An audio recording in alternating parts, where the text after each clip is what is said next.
नमस्कार दोस्तों, मैं अनिल, आपका स्वागत है हमारे यूट्यूब चैनल गुरुजी स्टडी अड्डा में। आज हम बीएड प्रथम वर्ष सेकंड सेमेस्टर में द्वितीय प्रश्न पत्र शैक्षिक तकनीकी तथा सूचना एवं संप्रेषण तकनीकी में लघुत्तरीय प्रश्न के बारे में अध्ययन करेंगे। चलिए दोस्तों, हम शुरू करते हैं। आपके सामने है पहला प्रश्न, बहुइंद्रिय अनुदेशन का उपयोग बताइए। उत्तर है बहुइंद्रिय अनुदेशन का उपयोग।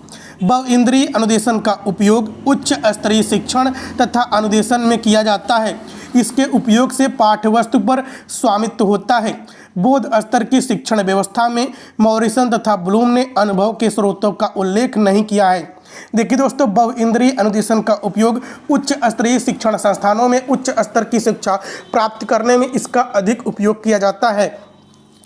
यद्यपि उन्होंने अपनी क्रियाओं में बहुइंद्रिय स्रोतों का उपयोग किया है, ऐसे अनेक शिक्षण तथा अनुदेशन प्रतिमान शिक्षण विधियां तथा योजनाओं को विकसित किया गया है जो स्वामित्व अधिगम के लिए प्रयुक्त होते हैं। इनके अंतर्गत शिक्षण के स्वरूप को विकसित करने में बहुइंद्रिय अनुदेशन का ही उपयोग किया गया है। यहाँ कुछ शिक्षण अधिगम प्रविधियाँ प्रतिमानों तथा योजनाओं का उल्लेख किया गया है। पहला है पर्यवेक्षण अध्ययन, दूसरा है बोध स्तर शिक्षण प्रतिमान, तीसरा है स्वामित्व अधिगम। देखिए दोस्तों, इंद्रियों के माध्यम से व्यक्ति जानकारी प्राप्त करता है। इंद्रियां कितनी होती हैं? मनुष्य की ज्ञानेंद्रियां 5 हैं, आँख, कान, नाक, जीभ, त्वचा। इनके माध्यम से व्यक्ति जानकारी प्राप्त करता है। कैसे करता है, चलिए देखते हैं आगे। इन विधियों तथा प्रतिमानों का वर्णन बहुइंद्रिय अनुदेशन के संदर्भ में किया गया है। बालक की 5 ज्ञानेंद्रियां हैं, आँख, नाक, कान, जीभ तथा त्वचा। इन ज्ञानेंद्रियों का काम बालक को उत्तेजित करना होता है। ये उत्तेजनाएं भी 5 प्रकार की होती हैं। आँख प्रकाश द्वारा, जो बालक होता है वह आँख से देख सकता है, प्रकाश देख सकता है। अब दोस्तों कान हो जाएगा यहाँ पर, कान का आवाज़ के द्वारा, बालक कान के द्वारा आवाज़ को सुनकर जानकारी प्राप्त करता है। नाक का गंध के द्वारा, वह गंध दुर्गंध की जानकारी नाक के द्वारा प्राप्त करता है। जीभ का स्वाद द्वारा, जीभ से व्यक्ति खट्टा मीठा तीखा स्वाद की जानकारी प्राप्त करता है। त्वचा ज्ञानेंद्रियां स्पर्श द्वारा उत्तेजना ग्रहण करती है, और जो त्वचा है वह गर्म ठंडा का अनुभव प्राप्त करती है, वह उत्तेजनाओं का वह अनुभव करती है, तो इससे जानकारी प्राप्त होती है। अब देखिए दोस्तों, बच्चों में धीरे धीरे सभी ज्ञानेंद्रियां सचेष्ट एवं क्रियाशील हो जाती हैं। इसी समस्त प्रक्रिया को सामूहिक संतुलन एवं पूर्ण विकास की संज्ञा दी जाती है। जो बच्चा होता है, जब इन्हीं 5 ज्ञानेंद्रियों का अच्छे से प्रयोग करने के बारे में जान जाता है, तो इसे ही हम कहते हैं कि बालक का पूर्ण विकास हो गया है। आगे देखिए दोस्तों, शैशवा अवस्था से प्रौढ़ा अवस्था तक बालक के शारीरिक और सामाजिक विकास के साथ ही ज्ञानात्मक अथवा मानसिक विकास होता रहता है। बिना मानसिक विकास के उपयुक्त सामाजिक विकास संभव नहीं है। देखिए दोस्तों, जो मनुष्य का मानसिक विकास होता है, जो ज्ञानात्मक विकास होता है, यह जीवन पर्यंत होता रहता है। जबकि जो वृद्धि होती है वह एक विशेष अवस्था के आने के बाद रुक जाती है, लेकिन जो विकास होता है वह सतत निरंतर जीवन पर्यंत होता रहता है। ज्ञानात्मक विकास, मानसिक विकास। अब देखिए दोस्तों, यह देखा गया है कि जिस बालक का मानसिक विकास समुचित ढंग से हुआ है, वह प्रत्येक कार्य को ठीक प्रकार से कर सकता है। एक प्रकार से कहा जा सकता है कि विद्यालय में बालक के शारीरिक, क्रियात्मक, मानक तथा सामाजिक विकास की अपेक्षा संज्ञानात्मक विकास पर बहुत अधिक महत्व है। देखिए दोस्तों, जो विद्यालय होता है, विद्यालय में बालक के संज्ञानात्मक विकास को बहुत तेजी से बढ़ाने पर जोर दिया जाता है। आगे देखिए दोस्तों, कंप्यूटर सह अनुदेशन क्या है? उत्तर है कंप्यूटर का प्रयोग सामान्यतः बड़ी बड़ी सांख्यिकी गणनाएं करने हेतु किया जाता है। विदेशों में इसका प्रचार अधिक है और अब यहाँ भी इसका प्रयोग काफ़ी होने लगा है। शिक्षण में भी अब इसका उपयोग किया जाने लगा है। कंप्यूटर सह अनुदेशन में आवाज़ को रिकॉर्ड कर लिया जाता है, जो अधिगमकर्ता द्वारा दिए गए संकेतों के आधार पर निःसृत होती है। पहले अधिगमकर्ता पर्दे पर देखता है, जो एक प्रोजेक्टर से संबद्ध होता है। वह उस पर जो बातें लिखी या दर्शाई गई हैं उसे सीखने का प्रयास करता है। जब वह उसे सीख लेता है तो यह जानने के लिए यह उसे सीख पाया है या नहीं, कई मिलते जुलते शब्द या बातें पर्दे पर दर्शाई जाती हैं। अधिगमकर्ता सही बात या शब्द को पहचानने के पश्चात उसे संकेतक से छूता है, छूने के पश्चात वह उत्तर सही या गलत जैसा भी होता है वैसा ही ध्वनि जो पहले से ही रिकॉर्ड होती है निश्रित होती है। यदि गलत उत्तर होता है तो उसका कारण भी ध्वनि के रूप में अधिगमकर्ता को पता चल जाता है। देखिए दोस्तों, कंप्यूटर सह अनुदेशन का मतलब होता है कंप्यूटर का बालक की शिक्षा में सहयोग प्रदान करना। आगे देखिए दोस्तों, अनुदेशन तकनीकी क्या है। अनुदेशन का मतलब होता है निर्देशन, तकनीकी का मतलब टेक्नोलॉजी। अनुदेशन तकनीकी का अर्थ है अनुदेशन तकनीकी एवं शिक्षण तकनीकी में कोई अंतर नहीं किया जाता। अनुदेशन तकनीकी को भले भांति समझने के लिए निम्न विशेषताओं पर विशेष ध्यान देना होता है। यहाँ पर दोस्तों विशेष हो जाएगा। पहला पॉइंट है अनुदेशन तकनीकी का मुख्य कार्य सूचनाएं प्रदान करना है। अनुदेशन तकनीकी के माध्यम से ज्ञानात्मक उद्देश्य को अधिक प्रभावशाली विधि से प्राप्त किया जा सकता है। तीसरा पॉइंट है इस तकनीकी के माध्यम से अनुदेशन सिद्धांत का निर्माण किया जाता है। चौथा पॉइंट है यह तकनीकी पाठ्यवस्तु का विश्लेषण कर विषय के विभिन्न प्रकरणों में तारतम्यता बनाए रखती है। अगला पॉइंट है यह पाठ्यवस्तु तथा उसके तत्वों के तार्किक क्रम पर बहुत ध्यान देती है। छठवां पॉइंट है यह शिक्षण व सीखने की प्रक्रिया को प्रेरित करने में सहायक है। अगला पॉइंट है शिक्षण को साधनों का उपयोग करती है। प्रभावशाली बनाने के लिए शिक्षण तकनीकी मानवीय तथा अमानवीय दोनों साधनों का उपयोग करती है। अगला प्रश्न है आपके सामने, अभिक्रमित अनुदेशन से आप क्या समझते हैं। उत्तर है निम्नलिखित प्रमुख शिक्षाविदों की परिभाषाओं से अभिक्रमित अध्ययन का अर्थ उसकी विशेषताएं स्पष्ट हो जाती है। देखिए दोस्तों, अभिक्रमित का मतलब होता है किसी भी समस्या को छोटे छोटे पार्ट में विभक्त करके समस्याओं का निस्तारण करना ही अभिक्रमित अनुदेशन का अर्थ होता है। अब मार्किल सुसान मेयर, अभिक्रमित अधिगम वैयक्तिक अनुदेशन की एक ऐसी विधि है जिसमें शिक्षार्थी स्वयं को सक्रिय रखकर अपनी गति के अनुकूल प्रगति करता है और परिणाम की जानकारी भी उसे तत्काल हो जाती है। मार्किल सुसान मेयर के अनुसार जो विद्यार्थी होता है जो अधिगम करता है वह अपनी गति के अनुसार सीखता है। फ्रेड स्टोफेल के अनुसार ज्ञान के छोटे छोटे घटकों को तर्क सम्मत क्रम में व्यवस्थित करने को अभिक्रमित तथा इनकी संपूर्ण प्रक्रिया को अभिक्रमित अधिगम कहते हैं। ज्ञान को छोटे छोटे घटक यानी कि किसी भी समस्या को छोटे छोटे पार्ट में विभक्त करके उसको एक तारतम्यता के साथ व्यवस्थित करके उसका अध्ययन कर रहा है।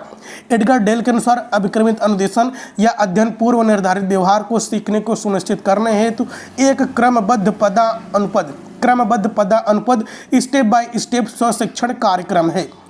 अगला है उपर्युक्त परिभाषाओं के आधार पर अभिक्रमित अधिगम की अग्रांकित विशेषताएं प्रकट होती है। पहला है अभिक्रमित अनुदेशन को अभिक्रमित अनुदेशन तथा स्व अनुदेशन भी कहा जाता है। दूसरा पॉइंट है अभिक्रमित अधिगम एक ऐसी प्रविधि डिवाइस है जिसमें अनुदेशन सामग्री को क्रमबद्ध रूप में प्रस्तुत किया जाता है। इसके द्वारा शिक्षार्थियों के अधिगम हेतु उनके लगातार सही अनुक्रमों के लिए पुनर्बलन दिया जाता है। तीसरा पॉइंट है इसमें अधिगम हेतु विषय वस्तु को पर्याप्त छोटे छोटे पदों फ्रेम्स में विभक्त कर उसे क्रमबद्ध ढंग से जमा लिया जाता है। चौथा पॉइंट है इस विधि में शिक्षार्थी अत्यधिक सक्रिय रहते हैं। पांचवा पॉइंट है शिक्षार्थियों को उनके द्वारा दिए गए उत्तरों की तुरंत पुष्टि फीडबैक करा दी जाती है। इस कारण वे अधिगम अर्जित करने में अधिक सक्रिय हो जाते हैं। अब देखिए दोस्तों, अगला प्रश्न आपके सामने, अभिक्रमित अधिगम के मौलिक सिद्धांतों का वर्णन कीजिए।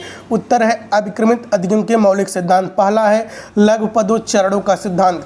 देखिए दोस्तों, लघु पदोच्चरणों के सिद्धांत में किसी भी समस्या को छोटे छोटे भागों में विभाजित करके हम उस समस्या का समाधान करते हैं। छोटे छोटे आसान चरणों में अभिक्रम का निर्धारण किया जाता है। छोटे पदों में आसानी से समझा एवं सीखा जा सकता है। जब हम किसी भी समस्या को छोटे छोटे भागों में विभाजित कर देंगे तो किसी एक एक समस्या को हम समझ लेंगे, फिर उसे एक क्रम में व्यवस्थित करके संपूर्ण समस्या के बारे में जानकारी प्राप्त कर लेते हैं। दूसरा पॉइंट है सक्रिय अनुक्रिया का सिद्धांत। अभिक्रमित अधिगम सक्रिय अनुक्रिया के सिद्धांत पर आधारित है।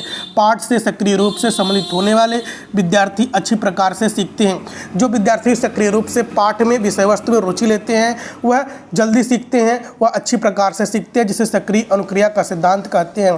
तीसरा पॉइंट है स्वगति का सिद्धांत। अभिक्रमित अधिगम में प्रत्येक विद्यार्थी अपनी गति से सीखता है, कुछ धीमी एवं कुछ तेज गति से सीखते हैं। यह सिद्धांत शिक्षण अधिगम प्रक्रिया में वैयक्तिक विभिन्नताओं के सिद्धांत पर आधारित है। देखिए दोस्तों, प्रत्येक विद्यार्थी में प्रत्येक बच्चों में व्यक्तिगत विभिन्नताएं पाई जाती हैं। हर एक बच्चा अपनी गति के अनुसार अधिगम करता है, सीखता है। चौथा पॉइंट है मूल्यांकन का सिद्धांत। सतत मूल्यांकन अभिक्रमित अधिगम का एक और महत्वपूर्ण मौलिक सिद्धांत है। यह विद्यार्थियों को प्रत्येक पद में दी गई विषय वस्तु को अच्छी तरह ग्रहण करने में सहायता प्रदान करता है। इसका उद्देश्य विद्यार्थियों का परीक्षण करना नहीं, बल्कि उनकी गलतियों में अभिक्रमित सामग्री की सहायता हेतु सुधार करना है। अगला पॉइंट है आपके सामने, स्मृति स्तर पर शिक्षण के दोष लिखिए। उत्तर है इसकी मुख्य कमियां इस प्रकार है। स्मृति स्तर का मतलब होता है दोस्तों बालक के स्मृति पर जोर देकर दिया गया ज्ञान, जिससे बालक रट्टू तोता बन जाता है। सिर्फ उसके स्मृति पटल पर जो बातें अंकित की होती हैं वही उसे याद रहता है, उसके अर्थ को वह ज़्यादा नहीं जान पाता। पहला पॉइंट है, स्मृति स्तर पर शिक्षण की प्रक्रिया एक मनोवैज्ञानिक प्रक्रिया है, क्योंकि यह विद्यार्थियों की स्वतंत्रता, रुचियों, रुझानों, क्षमताओं, कल्पना तथा योग्यताओं का गला घोटकर केवल बलपूर्वक रटने पर बल देती है। देखिए दोस्तों, जो स्मृति स्तर का शिक्षण होता है यह बहुत छोटे बालकों के लिए होता है, जिसमें बलपूर्वक रटंतु तोता बनाकर बालक को शिक्षा दी जाती है। दूसरा पॉइंट है, स्मृति स्तर पर तथ्य काफ़ी रटे हुए होते हैं, भूलने की क्रिया भी इसमें काफ़ी सक्रिय रहती है। यदि दोस्तों बालक रट कर जो ज्ञान प्राप्त करता है वह उसे जल्दी जल्दी भूलता है। तीसरा पॉइंट है, इस स्तर पर सोचने और तर्क करने के लिए कोई स्थान नहीं होता है। जब बालक रट्टू तोता की तरह कोई ज्ञान प्राप्त करेगा तो उसमें तर्क करने और सोचने की बात ही नहीं उत्पन्न होगी। चौथा पॉइंट है, इस स्तर के शिक्षण में अध्यापक और विषय वस्तु को महत्वपूर्ण स्थान दिया जाता है, छात्रों एवं उनके अनुभवों को नहीं। पांचवा पॉइंट है, इसमें शिक्षक और छात्रों के बीच कोई अंतःक्रिया नहीं होती है, केवल अध्यापक ही सक्रिय होता है और छात्र निष्क्रिय होता है। छठवां पॉइंट है, कक्षा कार्य यांत्रिक ढंग से चलता है और कक्षा का वातावरण काफ़ी औपचारिक होता है तथा छात्र को किसी प्रकार की प्रेरणा शिक्षक से नहीं मिल पाती। सातवां पॉइंट है, इसमें विद्यार्थी रट्टू तोता तो अवश्य बन जाते हैं परंतु बुद्धिमान ज्ञानी नहीं बनता। यदि बालक की स्मृति पर जोर देकर दिया गया ज्ञान से बालक कहाँ बुद्धिमान होगा, उसे तो सिर्फ जो बातें आप बताएंगे उसी के बारे में उसे जानकारी होगी बस, क्योंकि वह उस बातों को अपने मस्तिष्क पटल पर सिर्फ अंकित करता है बस। अगला पॉइंट है, शिक्षण प्रतिमान के 4 तत्वों का उल्लेख कीजिए। उत्तर है, शिक्षण प्रारूपों का विभाजन विभिन्न प्रकार से किया गया है। इजराइल शेफलर ने 3 दार्शनिक शिक्षण प्रारूपों का वर्णन किया है। जॉन पी डिकॉक ने 4 मनोवैज्ञानिक शिक्षण प्रारूपों का विवेचन किया है। उन्होंने ग्लेसर के शिक्षण प्रारूप को एक बुनियादी शिक्षण प्रारूप माना है। ई हेडन ने 4 शिक्षण प्रारूपों का उल्लेख किया है जो अध्यापक शिक्षक की समस्याओं का समाधान करने में सहायक होते हैं। डिकोको ने 3 ऐतिहासिक शिक्षण प्रारूपों का विवेचन किया है। ब्रूस आर्जुआ ने समस्त शिक्षण प्रारूपों को 4 समूहों में विभाजित किया है जिन्हें आधुनिक शिक्षण प्रारूप कहा जाता है। इन सभी प्रारूपों का विभाजन 4 प्रकार से किया जाता है। देखिए दोस्तों, पहला है ऐतिहासिक शिक्षण प्रारूप। इसके अंतर्गत सुकरात का शिक्षण प्रारूप, परंपरागत मानवीय शिक्षण प्रारूप, व्यक्तिगत विकास का शिक्षण प्रारूप। दूसरा है दार्शनिक शिक्षण प्रारूप। पहला है प्रभाव प्रारूप, दूसरा है सूझ प्रारूप, तीसरा है नियम प्रारूप। अब तीसरा है मनोवैज्ञानिक शिक्षण प्रारूप, बुनियादी शिक्षण प्रारूप, कंप्यूटर पर आधारित शिक्षण प्रारूप, विद्यालय अधिगम का शिक्षण प्रारूप, अंतः प्रक्रिया शिक्षण प्रारूप। अब देखिए दोस्तों, चौथा है अध्यापक शिक्षा के लिए शिक्षण प्रारूप, तांबा का शिक्षण प्रारूप, टर्नर का शिक्षण प्रारूप, शिक्षक अभिविन्यास विषमता प्रारूप, फॉक्स लिपिड शिक्षण प्रारूप। पांचवा है आधुनिक शिक्षण प्रारूप, सामाजिक अंतःक्रिया स्रोत, सामाजिक अन्वेषण प्रारूप, सर्विस प्रक्रिया प्रारूप, सामाजिक परीक्षा प्रारूप, प्रयोगशाला प्रारूप। तो दोस्तों, वीडियो अच्छा लगा हो, चैनल पर पहली बार आए हो तो चैनल को सब्सक्राइब करके बेल आइकन प्रेस कर लीजिएगा ताकि आने वाली वीडियो की सूचना आपको मिल सके। बीएड सेमेस्टर से संबंधित सभी जानकारी हम इस चैनल पर देते रहते हैं। और दोस्तों, वीडियो को लाइक जरूर कीजिएगा, शेयर कीजिएगा अपने हर एक ग्रुप में। तो जय हिंद, जय भारत दोस्तों।